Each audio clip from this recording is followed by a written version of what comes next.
Mindset Game podcast, and I'm your host, James Roberts.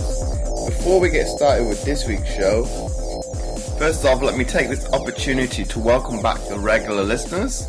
And if this is your first time listening to the show, I hope you enjoy this episode and decide to subscribe to the show. And on today's show, I've got Jonny Gregson. He's a former wheelchair basketball player, now turned into disability bodybuilder. So welcome onto the show, Jonny. Thank you. Thank you for having me. So can you talk through how you kind of got into wheelchair basketball first of all, and then we'll look to go into why the shift over to bodybuilding? Well, wheelchair basketball, I went to a lot of disability sports sessions in Newcastle at Percy a school for disabled children. I was playing a sport called boccia. I was doing a lot of multi-sport clubs, and in the multi-sport would give us a basketball goal, and then if I wanted to go along that week. And at the time, I'd played a bit of able-bodied basketball at school, so I could dribble, etc. It was just sort of trying to learn that. So, and for the guys that aren't watching on YouTube, can you give a description of what your disability entails? Well, my disability is all down my left side, so it's cerebral palsy, left-sided hemiplegia. So basically, messages coming into my left leg and my left arm are getting intercepted on the way down through my nervous system. So therefore, for instance, my left wrist used to bend down, I can't bend my wrist, I can't rotate my wrist, and my left leg is about 1 inch shorter. It's about 1 inch shorter than my right leg. So this can affect me quite a bit, as I obviously walk with a limp, and I do struggle to do a lot of things with my left arm. I do rely on using my right arm for most things. So from probably a strength element, you're a lot stronger on that right side, I would presume. Yeah, I am, yeah. And from a sporting sense, was it quite difficult sometimes with the wheelchair basketball to keep yourself in a straight line? I didn't find that as such. It was just more the pace. It was because they say to go. See, I haven't played for a year now, but I think they say is it from 9 o'clock to 2 o'clock? No, 10 o'clock to 2 o'clock on the wheel. I'm trying to think what the how to push. So I could get the full range of motion basically, yeah, with my right arm, but my left arm I couldn't get that full range of motion. So that meant that I couldn't build up pace as quickly. I did get quicker because I played for 9 years. I did get a lot quicker, but still, sometimes, especially against higher point players like 3 points to 5 points, I did struggle to get past or pick or things like that. Well, that's a mental, not so much a mental thing, but that would be down to the classification system anyway, and because of their higher points, they would have an advantage anyway. Yeah, no, I mean, compared to other 1-pointers who played in the game, my pace did let me down a bit. Well, that would for the ones. Well, probably because I play the sport as well. I've got a greater understanding of how the classification can vary even within that point system. Well, So yeah. when you say you're slower than another 1 point player, their impairment could be totally different entirely. Yeah, it was. I was just trying to sort of explain how that did affect sort of my game. But in terms of from a mental perspective, what kind of position did that put you in then?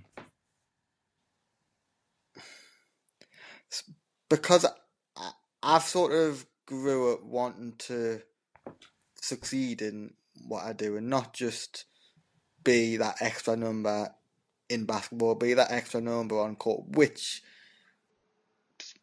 one could subjectively argue that a lot of, especially in the lower divisions, there is one pointers who do get on court not through as such as merit, but just uh, because of their points.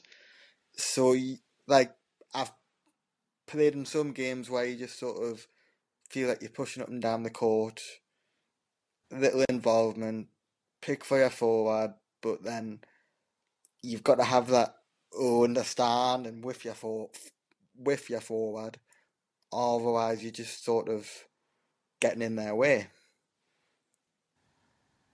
I can see where you're coming from in terms of that.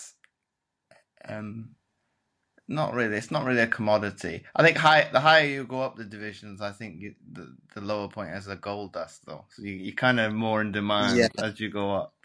So I can yeah. see where you're coming from in the lower divisions. But yeah, because like when I played over in Carlisle, I did play a few games in Division One back about 3, 4 years ago when I went in Division One.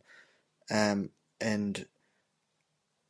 I mean, don't get me wrong, I did love the experience of playing higher level basketball, but it was sort of like I felt like I was in the team not through merit, but more through that they didn't really have any other one pointers, or I was in the rotation just to get that extra points on as a forward, or to get that 4.5 on, to get that 5 point player on. Well, you can't just single out Carlisle as a team. I think. Well, I No, think no, I'm not just singling out Carlisle. I'm saying that I a think lot every of I think probably teams every have. team Yeah, probably does it though. yeah, that's what I'm saying. Yeah. But talk to me now through what was the kind of mental shift to wanting to leave basketball behind and kind of push yourself on this new experience and kind of get into bodybuilding. Well, what happened was I had personal training sessions about 18 months ago now. At this point, hadn't been. I'd been playing basketball for 9 years, but for 2 years before that, from the shift over to Carlisle to back to Newcastle, uh, I hadn't been enjoying it as much. I'd nothing to do with the teams I was at or anything. It was more just my mindset, that I put a lot of pressure on myself, and if I don't feel like I'm hitting my standards that I set, I tend to not enjoy training as much. I tend to not enjoy games as much, and it was getting to the point where I just I was in the second season at Newcastle, due to having stronger players. I was rightly so on the bench. I wasn't getting much game time, but in the past that used to bother me. Whereas I didn't feel I wasn't eager to get on the court. I wasn't that bothered, which sort of hit home for me whether I was enjoying playing the sport as much. So what was kind of the kind of how would I put it? The kind of the last nail in the coffin as in, oh, let me try something different then. Well, I mean, it was coming up towards the end of the season. I'd missed a couple of games, and I was always going. I'd made up with my mind. I hadn't taught anyone, but I was always going to quit at the end of that season. So I think we had one or two more games, and it was looking likely that would make the playoffs. But I thought to travel all the way down, I can't remember where it was. I think it was at Worcester University last year. To travel all the way down there, more than likely not play. Not that I was, and I wasn't eager to play. I just thought that it would be easier if I just stopped playing there and then. And I had a lot of things going on in my personal life as well back then because I was in the middle of completing a mortgage and moving house and things like that. So that it just all sort of added up and made sense to stop playing then. It's kind of like a snowball effect Yeah, some degree. and I did I did question whether I'd 6 months down the line regret it. I mean, I've still got a lot of people who play basketball on social media, so I still see the weekend game day posts, pictures, videos, and it, I haven't touched a basketball since. I haven't even at home. I've still got a basketball, but I haven't picked it up, and it just doesn't really bother me. I did question it a couple of times, probably last October, November, while I wasn't I wasn't at the gym or I wasn't doing anything. I did question just doing it for fun, and I did question just going to train for fun once or twice a week, but it's not for me anymore. I've played for 9 years and I've grew out of the sport. I don't love it as much as I loved it in them first few years. Why do you think that possibly is, though? Well, like I said before, I think that is because that I am ambitious and when I do something, I do want to be up there. Not such with the best, but I do want to, like when I was younger, it was like getting to Great Britain or whatever. I didn't think I had a chance, but there was always that question: well, what if, and that what if was getting bigger and bigger and bigger to the point where I didn't think that. Not as such getting into Great Britain, but I just didn't think that I was going to get any further forward.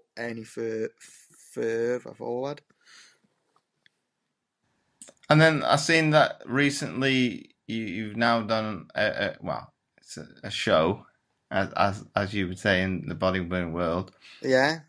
What is kind of your aspirations with that now, kind of going forward? Well, regarding the show I've just done, um, the training wise, the prep wise, didn't go the way it should have gone. When I first decided I was going to compete, I was 14 weeks away from competing in July. So most bodybuilders take about 12 to 20 weeks depending on where they're at before a show. So the quota I had, it was suggested that I did a quick bulk. At the time, I did question whether I'd have enough time to sort of cut, lose body fat, and get in good condition for July. But I went along with it. So it was May, but I was about 10 weeks out, and I had a message off my uncle who does bodybuilding as well, saying that there was a local show. It was possibly at that point only going to be me in my class competing, so it would just be an experience. I wouldn't be up against a lot of people. I'd get a trophy. I'd get a medal. So I was a bit unsure. I was a bit unsure at first because I knew I wouldn't be in the best condition. But I decided to go in for it. So that was in 2 weeks' time. So in them 2 weeks, I went from being on a bulk, doing no cardio, just weight training, to then being on a keto diet, training and doing 45 minutes to 1 hour a day of fasted cardio. So my food intake went from 3,000 calories a day to 1,500. I did lose 12 pounds within that eight, 8 or 9 days. However, a lot of it would have been mass, and I still wasn't in good enough condition. So I qualified for the finals, which is actually this weekend coming. So I had the finals planned, and then in July I had the regional one that I was going to compete in, which was it's called the Pure Elite, which was in Manchester. However, a couple of people pointed out that I maybe should wait and take a good 3-4 months to get in that good condition of low body fat, etc. So that's what I've changed my mind to do. So I haven't decided 100%, but I'm looking at competing. There's a show on the 17th of September, so that's 14 weeks away now. So I'm already 2 weeks into back training hard and eating well again. And what kind of mindset did it kind of put you in to go from obviously the bulking phase to then have to go to the keto? Because obviously for I've done a keto diet and it kind of messes with you psychologically anyway. Did you have more side effects as a result from going from one extreme to Well, the other? I've done a keto diet before for 2 weeks twice. In terms of the side effects, I don't know, because it was my first bulk that I'd ever really done, because I was always average weight trying to cut down and get lean. So I've never really done, as you say, a bulk before. Um, I think what the main thing I found is that working full time, being on a low carb diet, training 3 or 4 hours a day, on top of food prep, on top of every other day to day activity. I mean, the week before the show, I was getting about 5 hours sleep a night doing pause and practice, etc. It was every spare minute was just getting prepared for this show. So it was mentally fatiguing. I mean, the week after, I just I sort of burnt out and I felt flat, and it did make me feel mentally tired. Because I'd be up for 5:30 every day to do 45 minutes of walking. Then I go to work. Then I go to the gym. It would just be a constant cycle. What would your advice be for somebody in a similar situation in the future? In terms of a prep coach, I'd say do your research well. I mean, I'd say look for a good set of portfolios of before and after pictures. Um, I mean, at the time, I didn't know a lot of prep coaches, so I didn't have much choice. Whereas now, just after that, I changed gyms, and through bodybuilding, you sort of get to know more people. So there's a sort of wider range of choice out there, and just do your research well and be realistic. So don't if you've never been in a gym much before, don't sort of think, well, in 6 weeks' time I want to go and compete. You're looking at between 20 and 26 weeks. It might sound a long time, but that's how long it takes to get in good enough condition to get on stage. Well, I think it's you could probably go to a wider and broader sense. I think the wider community does want that quick fix, so it's kind of that mentality of I want it now. So it's kind of having that I shift, mean, really.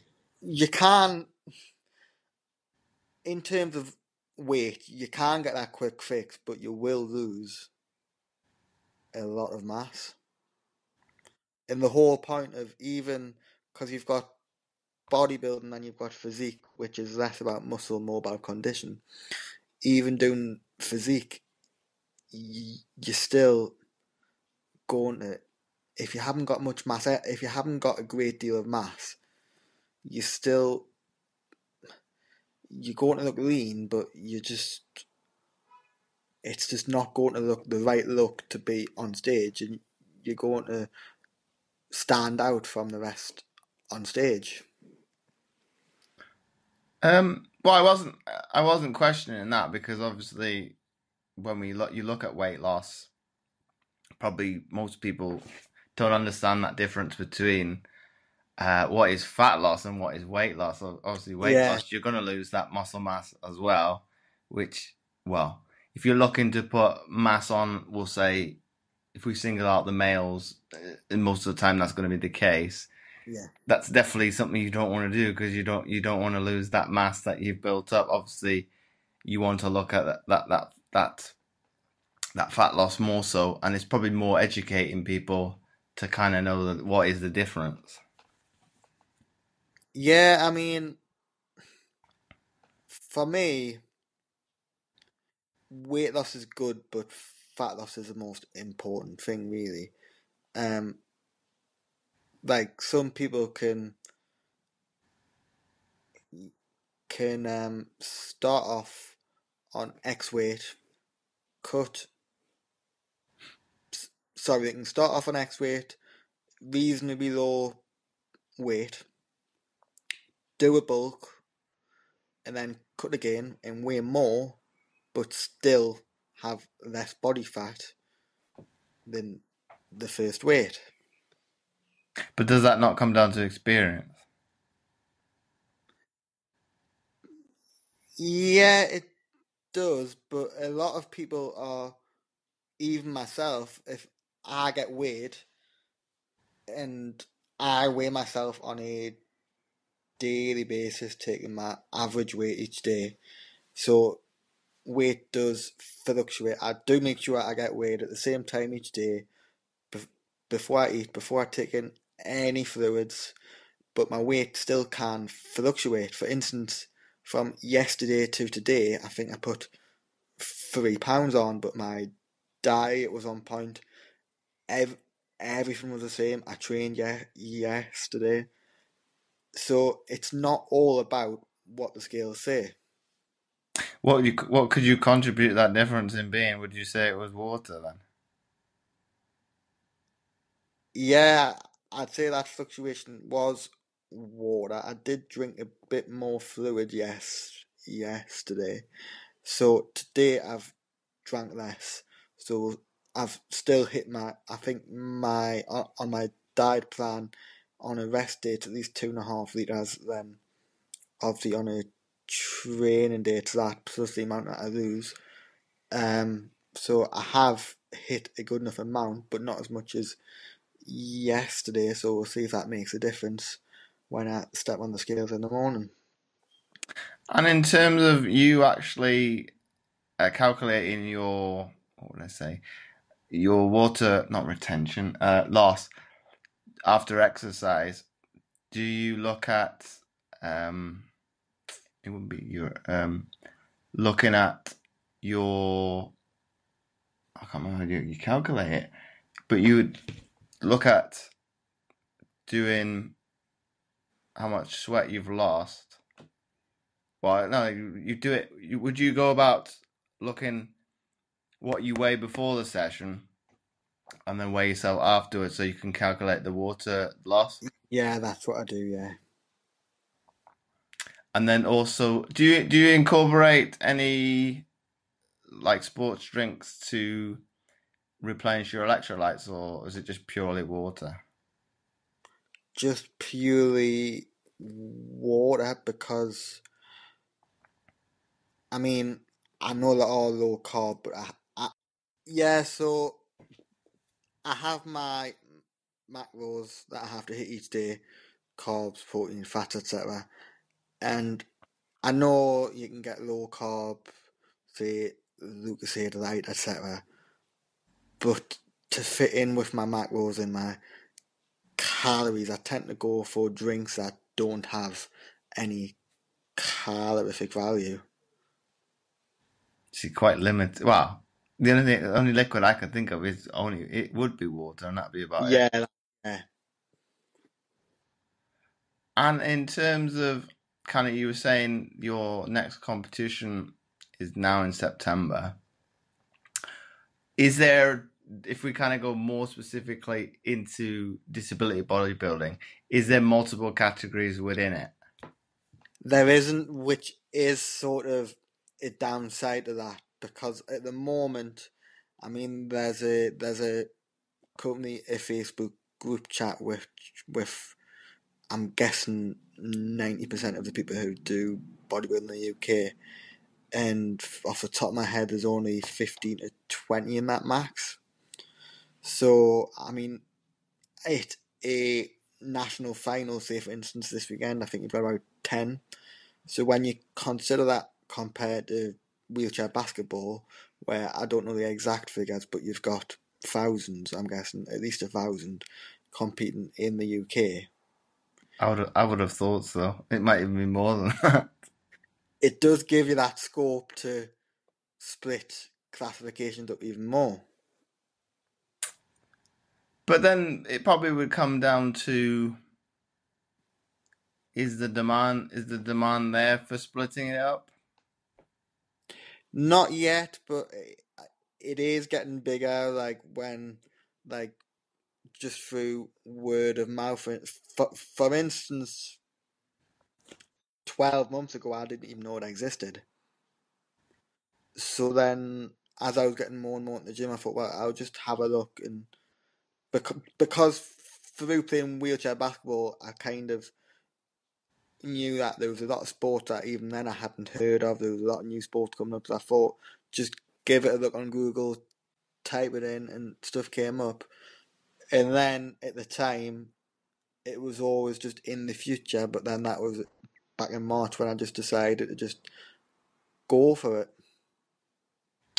And then as because I've seen the likes of what's his name, Mark Smith, who did used to do bodybuilding, who was an amputee. He's kind of now gone over to not powerlifting, disability Yeah. strongman.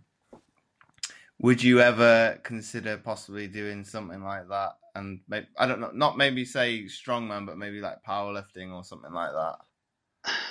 I have thought about it, but physique wise, I'd like to keep that lean physique. I would consider incorporating the powerlifting training into my off season, especially my first off season, to get a good set of bulk, get a good set of gain. Sorry. Um, I mean, I personally, there's someone who trains in my old gym that I was in last year who I follow on Facebook and Instagram. He does the 5x5 training in his off season where he trains 3 times a week, which his sessions are pretty high in volume, about 2.5 hours. But training 3 times a week, it also gives me more time to do what I want during off season, because during prep you're training 5-6 times a week, sometimes twice a day, on very little food. It affects your social life. You can't. If someone asks you if you want to go to Frankie and Benny's or Pizza Hut, you have to say no. I'm weighing all of my food. It's just, it can get pretty tough. So training 3 times a week, it does give me scope for more to enjoy life while still training hard. And I do enjoy lifting heavy. There's nothing better than when you get that max weight of 4 or 5 reps out. Don't get me wrong, I do enjoy the pump as well of hitting 10 to 15 reps. But for me, it's all about getting that high weight. Oh, it's probably the pros and cons of doing both types of Yeah. training. Obviously, with yours concerning it, it's you're trying to get the muscle as big as possible and probably as sculpted as possible. Whereas maybe for the normal individual, um, well, I won't go as far as they're not looking to get that aesthetic look, because I would be lying if that was not the case. Because there's kind of that mental and probably a little bit the mindset that people are very much concerned in some cases what others think. I think probably that's probably not the case with you because growing up with a disability, you kind of get used to uh, people looking at you, kind of whispering, "Oh, what's Yeah. particularly wrong with him?" And I think as you get older, you kind of get to the point that you just don't give a crap. It's like, "Oh, that's your opinion. Oh well, it's only I, affecting you." I mean, for me, going back to what I was talking about before about the off-season training, etc. My main aim over the next year is to. I'm never going to get my left side equal to my right side, but to get it as close as possible. So in my current training plan at the moment, there's a lot of single arm movements. So bicep curls with dumbbells. For instance, tonight I posted a video of dumbbell row, whereas I used to do a lot of barbell work, but my right side will then compensate probably 70% of the lift compared to my left side. For instance, I noticed within the last week since doing single leg press on the normal leg press with both legs, I used to get, I think, used to hit 12 or 15 reps for 50 kilograms plus the machine, whereas recently I've been doing 5 kilograms plus the machine on my left leg, and that's really pushing it to the max. Getting within my rep range of 8 to 10, that's pushing it to the max effort really, which is a hell of a lot of a difference because it in my head I was thinking that well I've done 50 with both legs, so I should theoretically be able to do 25 at least with my left leg and 25 with my right. But I have learned that it's a lot different in terms of effort and difficulty using one limb instead of two limbs. So you've kind of got the sense of, and it's brought it home that you could kind of say, and you can now see that well, everybody has a discrepancy to some extent. It's Yeah, just no, the actual magnitude as how big, how the difference of actual well strength and power as actually is. It's well for me, it'd be even, probably even greater than that with having a prosthetic limb and not having full control of the knee joint. So mine would yeah. probably be. I'd probably go higher than that. You said yours was about 45 kilo difference. I probably mine probably even maybe even greater than that. So it'd be percentage wise.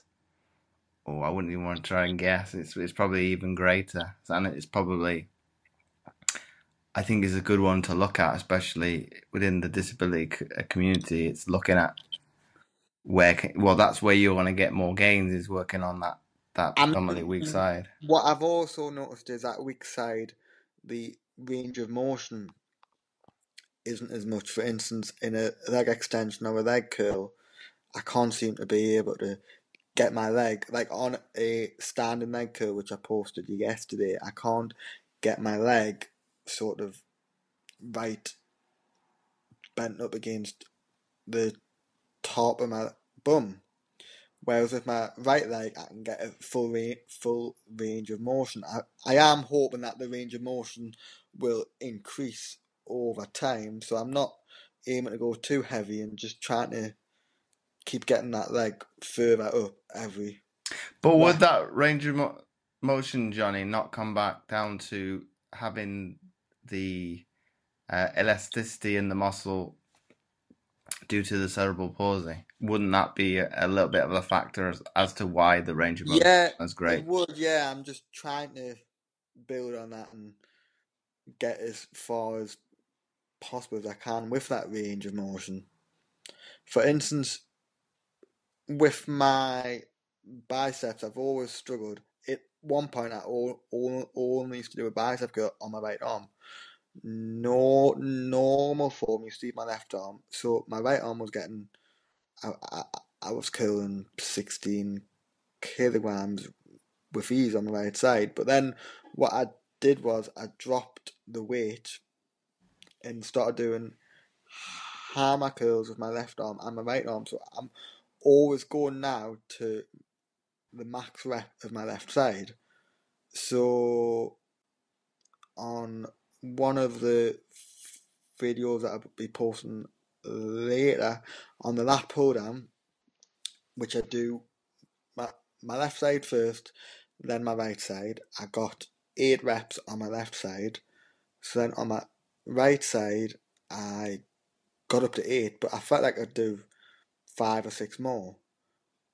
But then that just wouldn't help the proportions. Yes, I wasn't getting as much of a burn, as much of a pump on my right hand side, but the main aim is to build my left side up to my right, which that would just go against that aim.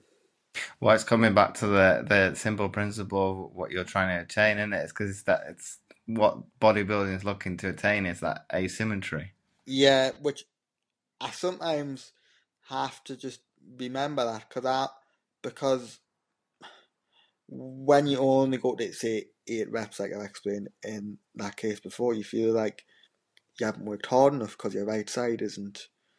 But it's being rigid in your mind frame that you have to concentrate on that weak side first, and hopefully one day both sides will be getting as much work as each other. But then if we come back to that kind of underlying issue that we raised earlier on in the show, and when we talked about obviously expanding on the discipline, obviously once it becomes, we'll say hypothetically, in the future, more categories and being very specific to the impairment, you may not have to, I wouldn't say, you'd probably be good, best to keep along the lines which is traditional bodybuilding, being asymmetry, but maybe they would look at how the impairment Yeah, impacts on the actual overall. because I mean, at the moment, I know of 4, possibly 5 bodybuilders in the UK with cerebral palsy, one of it at least with hemiplegia, and I think looking at bodybuilding in terms of cerebral palsy, the one thing that's lacked, including myself, sort of is mass, which I am hoping to try and sort of bring to the stage within the next year or two. I mean, I know that are competing against amputees, so when you look in the picture of them on stage, you look at the amputees who are probably, I'd just be guessing here, but probably 15 kilograms more muscle compared to the athletes with cerebral palsy. But going back to what you were saying about getting the classification split up, I think the aim still should be, like you were saying, to get that left side and right side symmetrical, etc. I mean, the only thing I would say at the moment is against an amputee, you could have an advantage of you can work more on your legs. I know, yes, my legs are impaired as well, but I think, if I can remember rightly, so a single leg amputee who's quite high up. I, I can build some muscle on my left leg. I don't know if it'll be more than what they can on the leg that they've got. Sorry, on the leg that they've got impaired. But you get judged on your overall symmetry. So I don't know if it kind of evens itself out against each other. Well, it comes back to a judgmental factor, isn't it? It's Yeah. somebody's interpretation of the um the physique. So one judge. Well, even in the able bodied classes, like I had someone on Facebook who was competing 2 weeks ago who was complaining that everyone was saying they should come in the top three, and they came eighth. They came eighth or sixth, and they were complaining saying it was a judging. So I think some judges look for that lean condition.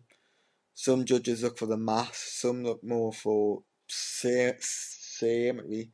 Some it might even come down to if you do a good posing routine that they enjoy, that sticks in their head. So it's hard to know what the judges are looking for, especially if on stage there's not much difference between all of the competitors. Well, so that's one of the difficult ones when it comes to any sport, that it's coming down to, how would I put it, an external source as to Yeah, what determines the outcome. well, yeah, I mean all sports like that because like obviously playing basketball, you've been in games where referees make decisions and you think what's led to making that decision. Where I mean, I've been in games where one person will blatantly foul another, but someone who's 2 feet away from the incident somehow gets a foul, and you just. But that's the way sport goes. It's there will be mistakes, there will be personal judgments that it can come into it, although they shouldn't. But I think with team sports and whatnot, I think those decisions, in theory, most cases even themselves out.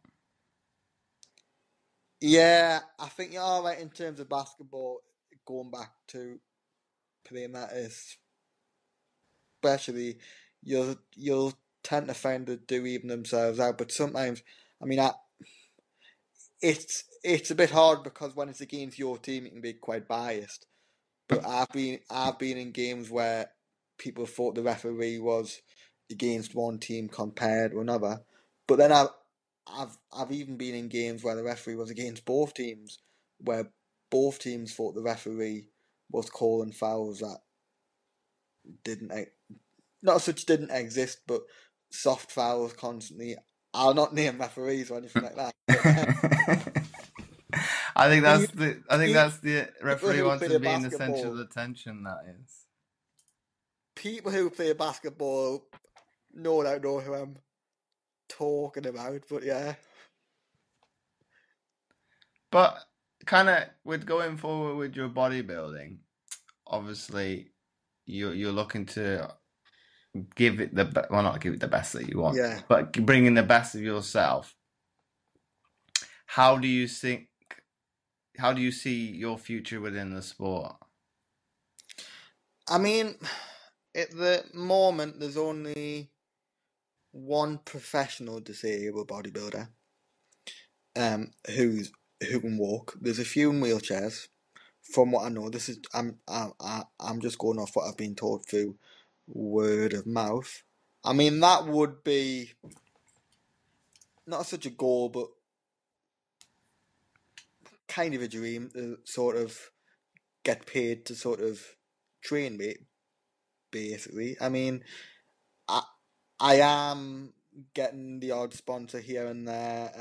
I'm an ambassador for two clothing companies, Protein Fitness and VXS Gymwear, where I I get discount and I get a discount code for other people, and when that's used, you sort of earn commission. Within Protein, in terms of the community, etc., there's a Facebook group where people post videos, pictures, updates. So last month I was awarded an Ambassador of the Month, so I had to fill in a questionnaire for their blog. My old gym as well have said that I can use them for free, which is where my parents live. So whenever it's only 3 or 4 miles away, but adding that onto my day with work and stuff, it sort of I don't drive as well. So but if I'm ever around there or use their gym, and I'm getting some free wear for them, so I'm just getting the odd little thing here and there, but it all adds up. Protein are making me some free custom kit as well, so it's not looking too bad. And in terms of like social media presence, I seen that you've released a few videos on Facebook. Yeah. Is there have you got an eye in terms of possibly developing that a little bit further and doing like a few of the like everybody bodybuilders have done and create your own YouTube channel and try and grow the following from that? Yeah, I mean, I have created my own YouTube channel, which I was putting vlogs on originally back in March time. But it's just the simplicity of uploading a video to Facebook.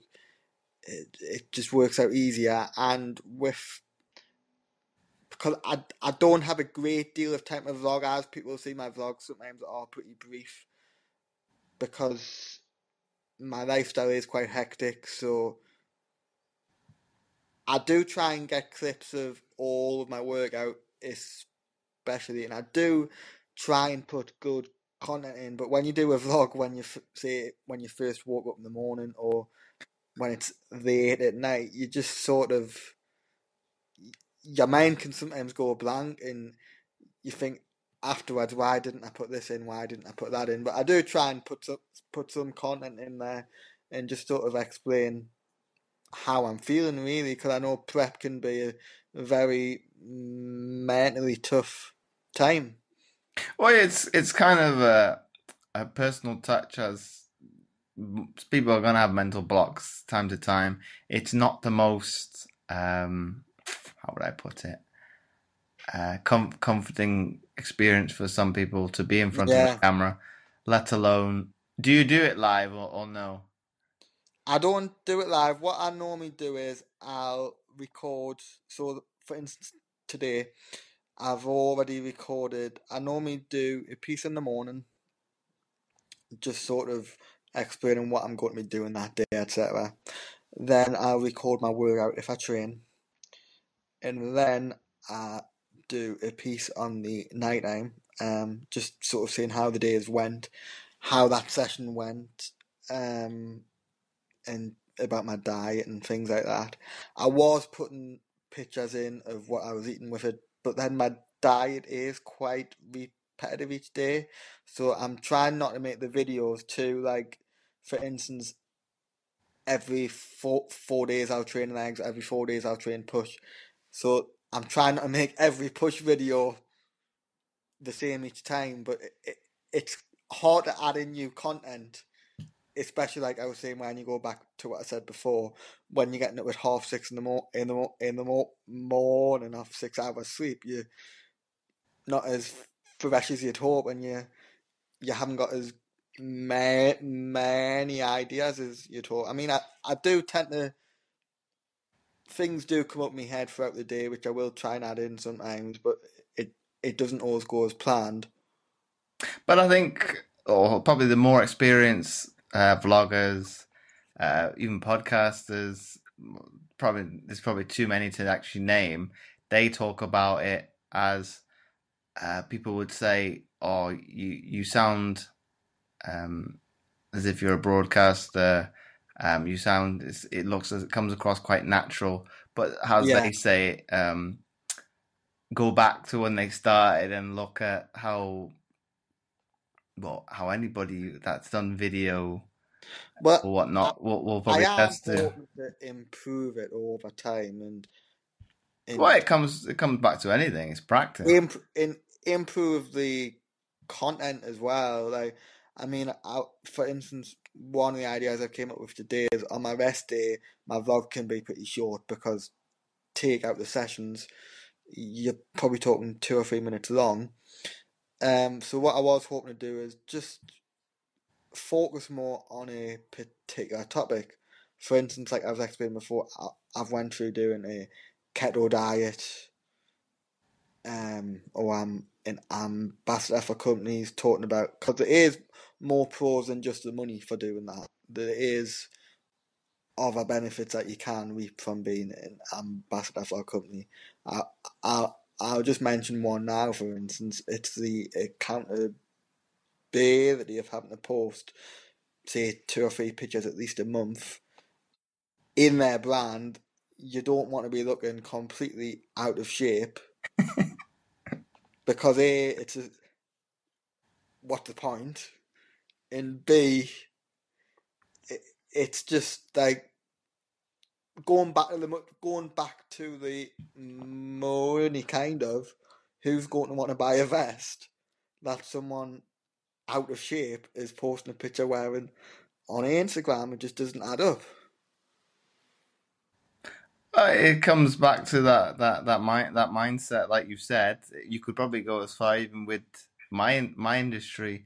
A lot of the guys may not be bodybuilders, but say physique ones are online trainers, PTs. Yeah, Obviously, we have got to show I won't go as far as a persona, but you have to show that you're in but I yeah, won't go as far as top condition, but at least in shape to be yeah, able to prove to the wider audience or clients, yeah. what makes you different from so and so, and are you going to get me results?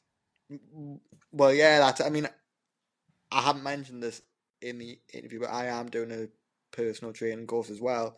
So that is part of my motivation also to try and get in good shape myself. Because if I, like, for instance, I've just chosen you a prep coach, I wouldn't go for a prep coach who was looking out of shape,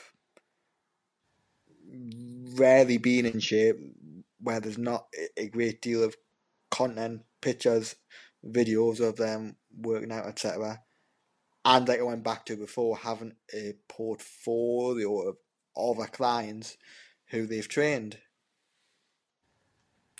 Oh, it's that's the difficulty one. Well, obviously, with you being in the bodybuilding game, that's a massive um,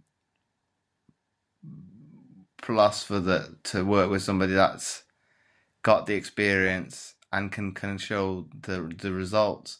Obviously, from when we talked about the PT side of things, it depends what client you work with. Obviously, the big one is to lose weight or to put muscle mass on. Well, In yeah, most I cases, mean, those will be the big ones. Okay, there's other goals people have in mind. That one is quite difficult to be able to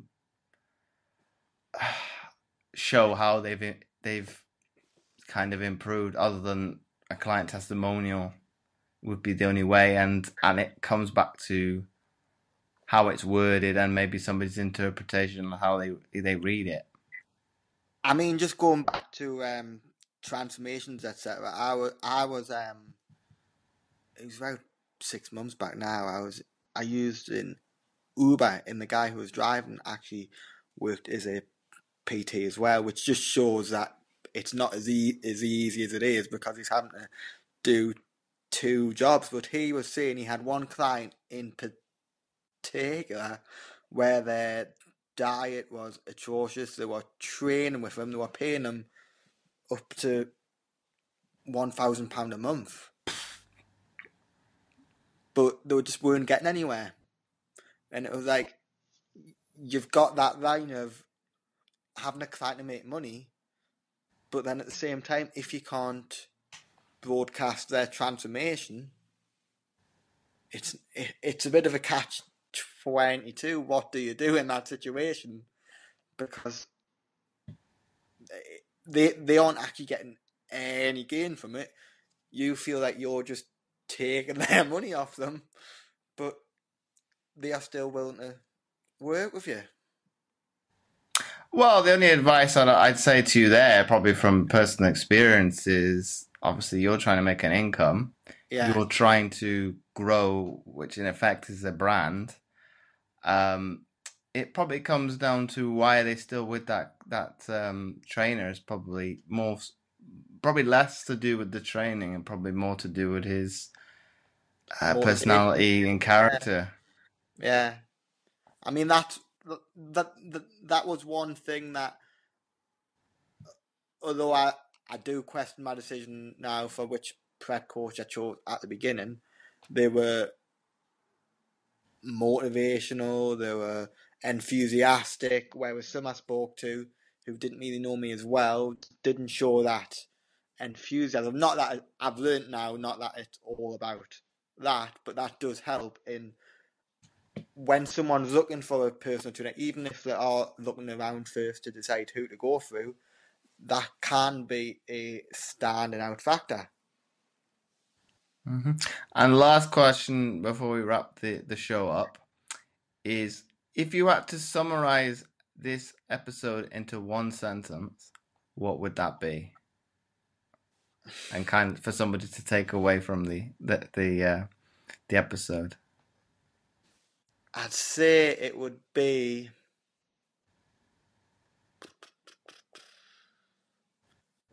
God, my imagination is awful, but going back to my Instagram name, actually the only thing I can think of would be breaking boundaries. Well, I think that's probably a good mindset to have there, Johnny. Is Yeah, it's trying to, be it push your disability beyond something, push it where you'd never thought it'd beyond be, expectations. and then for an able-bodied person, it's probably, how would I say it? Probably, well, it's an old one I kind of used a long time ago. It's, well, if as a disabled individual can do it, and So to kind man, of, it's probably nicking this one from, what's the trainer's name? It's not good. I can't think of his name. I mean, I do know a lot of able-bodied people who say if you look at other able-bodied people, they do nothing, they eat junk food all the time, and then there's me with two weak limbs who will train 3 or 4 hours a day and eat well. So, in their words, I mean, I don't always take that much notice of this, but they do say that it sort of puts them to shame, really. You could say that in a way. It comes back to that, like we've shown throughout the episode. It's definitely somebody's mental approach to something. Do you really want to overcome something? I think at the same time, though, it's just breaking that person's mentality of that just because someone's in a wheelchair or disabled, that they should be locked up in the house all day. Which a lot of people think that for me leaving the house, I'm doing something breaking them boundaries, but for me that's just doing the no hmm that's just doing the norm. There's no special thing that I'm doing. I'm just doing what everyone else is doing, in my opinion. Well, it's like you said, breaking down barriers. It's as a disabled individual doing normal tasks. You think it has nothing out of the ordinary, and then other people might think it's marvelous in some case. Yeah, I think as well I've always struggled in a way dealing with not positivity, but sort of there's that fine line of someone saying something and meaning it. I mean, being disabled, I have learned that people can not intentionally but be patronising a bit, Mm. and so it's that fine line of judging whether it was said in a patronising way or whether you are actually doing something inspirational, as one would say. Well, like you say, it's a fine line. It's probably Yeah, reflecting on it, probably not dwelling on it and over analyzing it too much, because that's gonna probably get yeah. you Well, more in a state. it does eat away at you. Think, did they mean that, or not that they don't mean it, but is it meant in a positive way or a patronising way? It's one of those. It wouldn't. I think it wouldn't come. Yeah, It would come down to no matter if you're disabled or able-bodied. It's probably, that's the difficulty in interpreting what somebody said, it can come across either way. So it's a difficult way. Yeah. It's probably in some cases, well, maybe the person to think, well, if I say it this way, it could be interpreted that way. But then you're probably It, it overanalyzing things. it's You could all probably just explain subjective it. and all that analysing, yeah, but it's all down to years of it's all down to years of experience in that. For instance, I was too young to remember, but I've been taught that as a child I was in the supermarket with my mum. I could speak it, etc. I was in the trolley, and the woman on the till goes, "Oh, what's his name?" And the first thing my mum says, "He can speak." So years of that building up, you tend it can eat away at you as if you let it, but you've just got to try and not let it and brush it off. But I think that's probably a good lesson for anybody to learn. It's having that. How would I say it? It is. It's kind of, if somebody thinks that way of you, it's kind of not letting it get you down. It's Yeah, somebody thinks like that. Well, that's it's on only their affecting shoulders. them. Yeah, So once again, Johnny, thanks for coming on the show yeah. and Thanks for having giving me. your insight into what hopefully will become probably a mainstay sport for you in the long run. Yeah, thanks for that. It's my pleasure. So once again, thanks for coming on the Mindset Game podcast. If you wanted some bonus content, I have now set up a Facebook group where you can interact with both the guests and I. The name of this so-called group is Mindset Game, so why not come over and check it out for yourself? And before I forget, I would really appreciate it if you would be so kind as to leave a short written review in iTunes, as it helps to get the podcast more notoriety and it would be more visible in future to others, and thus helping more people, which my guests and I are all about. Once again, thanks for listening, and I'll catch you next time for another episode of the Mindset Game podcast.